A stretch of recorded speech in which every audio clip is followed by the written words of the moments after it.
One of our favorite taglines is simple, hard, effective. And that's because the most effective training is simple and hard. Now, at first, those two words might seem at odds with each other, but they're not. The opposite of simple is complicated, and the opposite of hard is easy. What most people want to do when they go to the gym is a combination of easy and complicated, because complication is seductive. Most people want simple and easy, but simple and easy don't accomplish anything. So what most people often do is complicated and easy, or its more ambitious big brother, complicated and hard, which certainly isn't the most effective way to train. Simple plus hard is the answer. You want to lose fat and get stronger? It certainly isn't complicated, but it also isn't easy. It's going to require hard work. But that hard work is actually pretty simple. Now, in our last video, we talked about the exercises that we choose to get us strong. And we came up with 4 basic exercises based on our 3 primary criteria. Our 3 criteria being, we're going to pick exercises that use the most muscle mass, with the most weight and perfect form for the greatest effective range of motion. And when we do that, we end up with the squat, the deadlift, the bench press, and the press.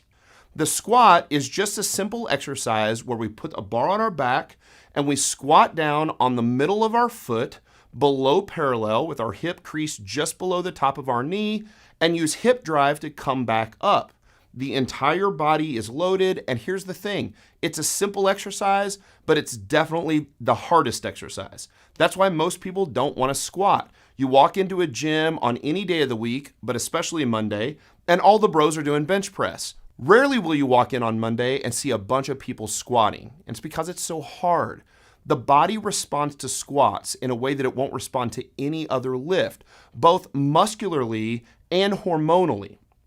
Now, a deadlift is just the simple act of picking a heavy loaded barbell up off the floor. We do it with perfect form, with a totally flat back, and guess what happens when we do that?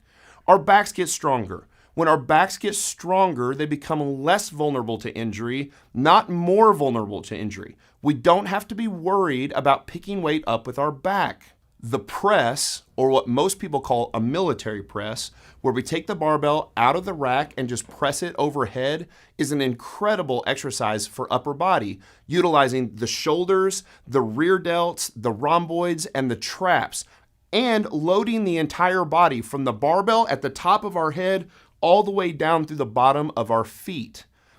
And the bench press allows us to move the most weight possible in an upper body lift, so we love that lift too. So even the exercise that the bros do on Monday is perfectly fine to get strong. We just want to make sure that we also press and squat and deadlift as well. Those 4 exercises will get you stronger than anything you thought possible, and for the life of your lifting career should make up 90% of everything you do in the gym.